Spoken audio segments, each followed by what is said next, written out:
Social health care. Oh, how great it is. Social health care is one of those things that, it's a great theory, but then it falls apart. Now, if you go back to World War II and Hitler, and this is something Hitler found out. When Hitler was coming of power, he was talking about rebuilding the Germans, the fucking Autobahn, the cars, the this, the that, the fucking everything, the rebuilding of Germany. Yay! And what happened to Germany? What happened to their money? Now, give you a clue, look at Mexico.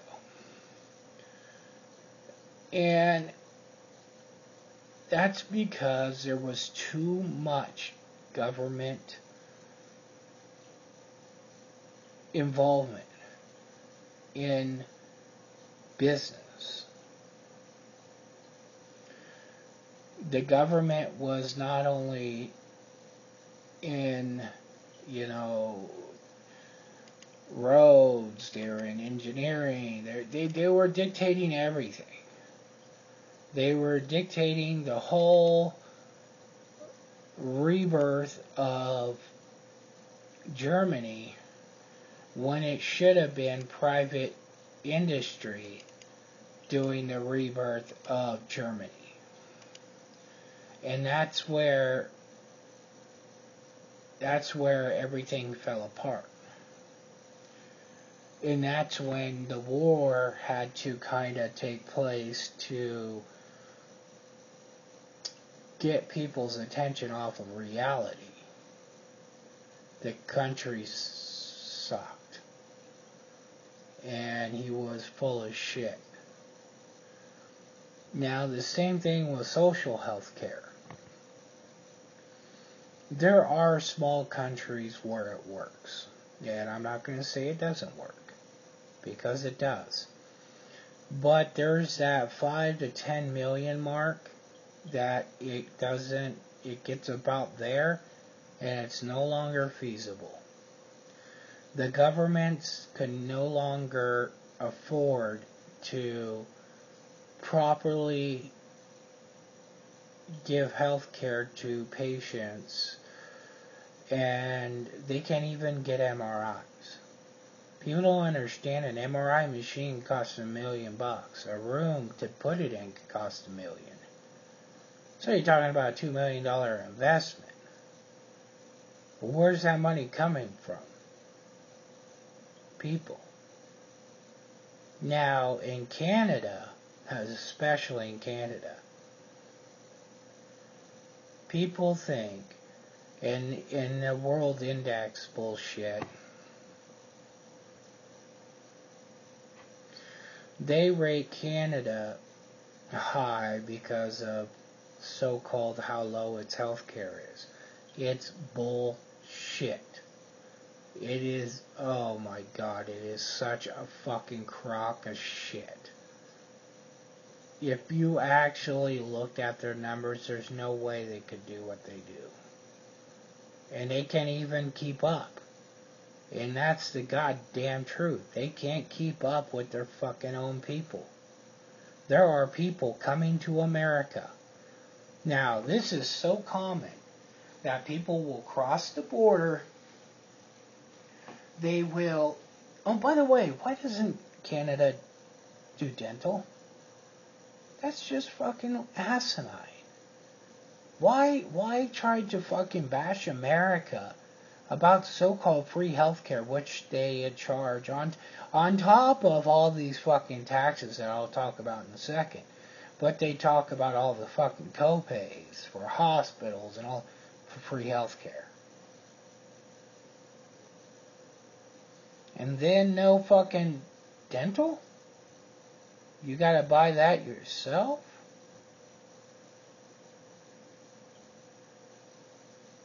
Sorry. That's not free to me. But Canada is so behind in patients' care that there are people who absolutely need surgery, especially heart surgery, shit like that, that they can't even wait anymore.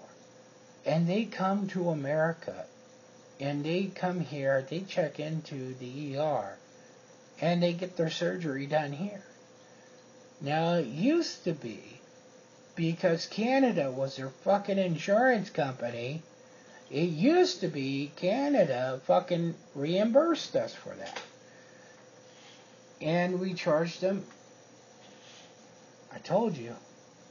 I goddamn told you.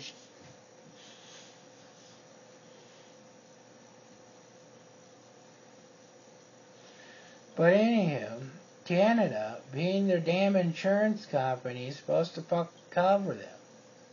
They stopped paying it when they realized people were coming to America to get treatment. So now we get stuck with it. Us, the taxpayers. People are worried about Mexicans and they have no idea about the fucking Canadians. I'm not bashing Canadians.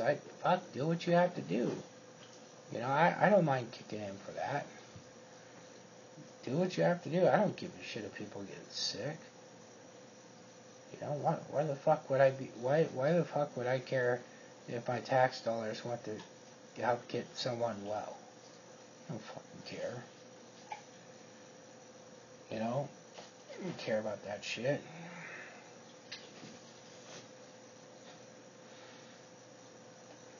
But now that, they won't pay us anymore. So there's a lot of hospitals around the Canadian border that don't like taking Canadians. Because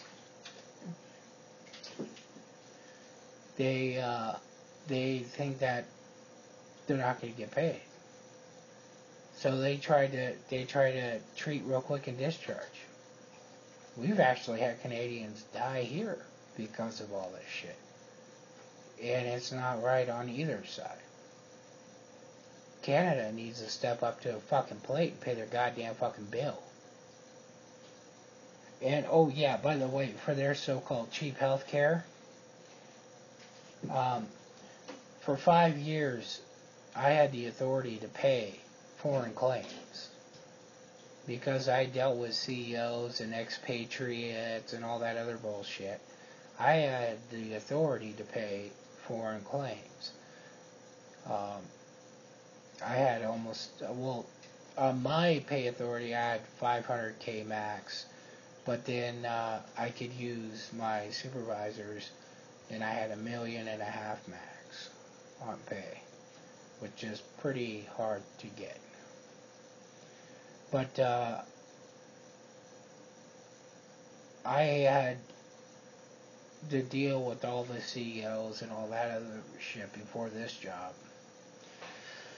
And so I paid Canadian hospital claims. They charge more than American. So call for that cheaper healthcare system.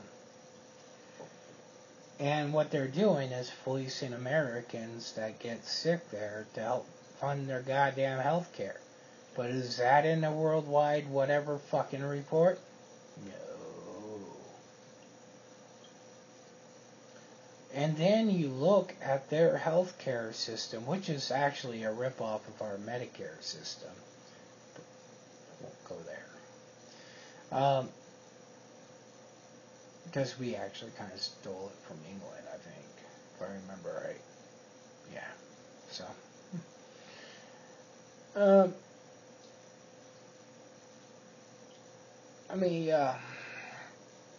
How many taxes actually go to the Canadian healthcare system? Well, see, that's the problem. Is it used to be a few taxes and then government kick in. But like everything else, it's not a few taxes anymore. You know, there are taxes everywhere, and every province can tax differently. or whatever they call their states up there. I thought they're provinces. Whatever they are. Their taxes are different as far as like beer, alcohol, that sort of thing. Cigarettes, shit like that. And then they got general taxes, they got this taxes and everything. But healthcare is not funded just by one or two things. It's funded by many. And then, let me talk about this. Why is it that their doctors come here? Why is it that countries with social health care, their doctors tend to come here? Maybe because they don't want to see 125 people a day, and if you really look at the numbers, they're making minimum wage.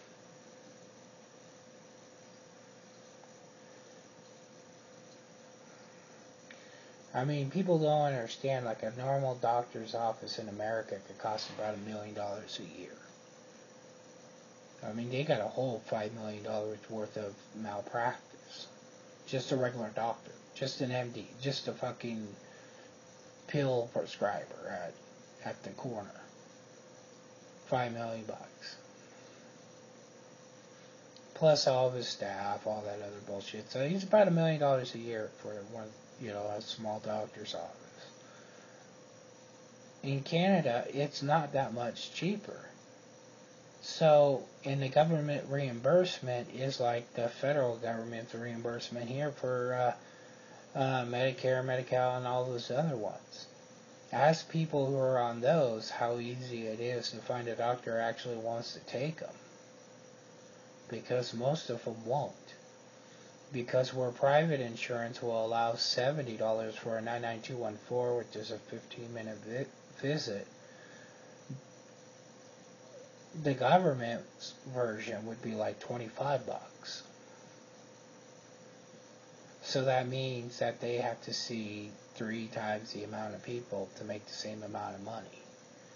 And then at that point, are they really making the same? No, they're not. They're making 3 times less still. And at the end of the day, paying all their staff and all that other bullshit, they're not making shit. Especially for a new doctor paying back student loans. They ain't making shit for the first 10 years. I mean, they maybe make 50 to 100, maybe 150 if they're lucky. But they ain't making that great for the first 10 years. They get 120, 30, 40, 50,000 in bills. They're not making that great. Very rare do their student loans get. It's not like lawyers. Lawyers, if you're top of the class at Harvard, you could probably get hired by one of the best law firms, and they're going to probably pick up your tab. But with doctors, that's not always a possibility. It's hardly a possibility. The other thing with social health care is you look at medical advancement. Okay? Think about how many things came out of fucking Uruguay. You look at the countries that lead the medical advancement, and most of them that do the most are actually not social, or not part of the social. Or they're allowed to have private industry do that. And some countries have social health care, they won't allow private industry to do that. So there's not a lot of medical advancement coming out of these countries. Not as much as there are here. And it's not a good thing. And we need more advancement. The more people that are helped chipped in, the less it costs. That's the whole point of group insurance, because the more people involved, the less it costs. The same thing with medical. When people complain about pharmaceutical prices on new medication, the more people involved, the less it's going to cost. The more people and faster it takes to invent a new medication, the less it's going to cost.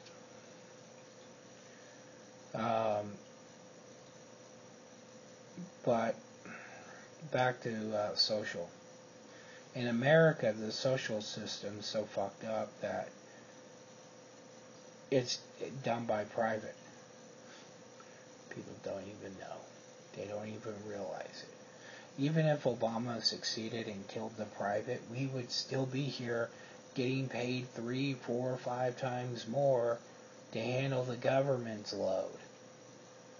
I'd get a raise. I'd get paid. I'd be, well over 6 figures if Obama succeeded in his plan.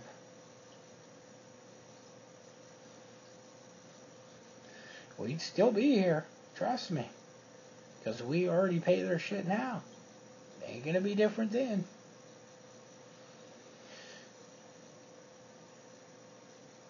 There'll be a hell of a lot less doctors. I tell you right now, a hell of a lot of them would be retiring.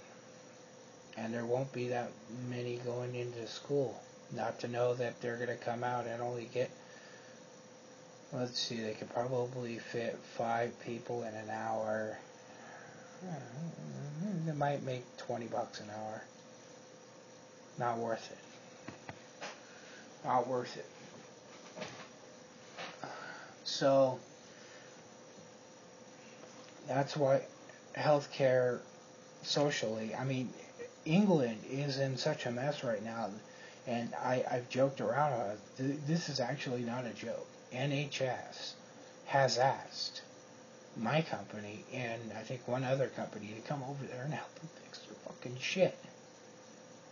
Now, why the fuck would they be asking American companies to come over there and fix their goddamn shit if they were not fucked up? But will you see that in a newspaper? No. No. No, because that would make every story a lie. But I can tell you that not only is social health care not going too well over there, that there's even private companies over there selling insurance. NHS is their social health care. Go look up healthcare in England, and you're going to see there's more carriers than NHS. Well, if there's social health care there, why does there need to be any other carriers?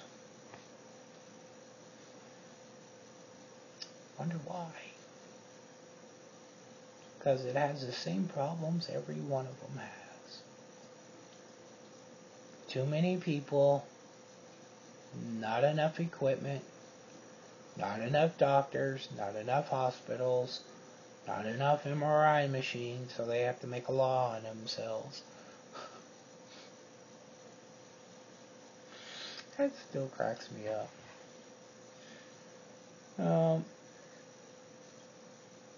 Then Canada, I know for a fact my company insures 3+ million Canadians.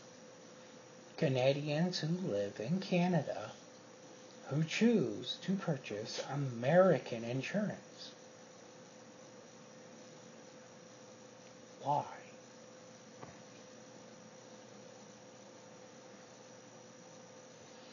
Even in Wiki, it says something 23 or 28% of Canadians do not use social health care. Why?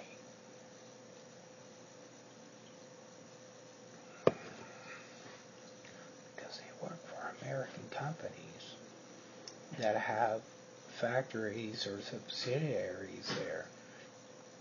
And because there's expatriates there, they can qualify somehow to get some sort of American coverage, and they do. When I first found this out, I just about shit everywhere.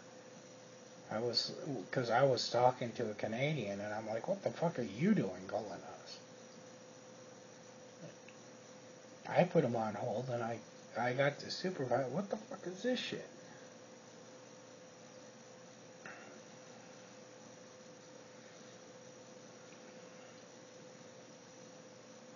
Now, the third one will be Obamacare. Fourth will be pharmaceuticals.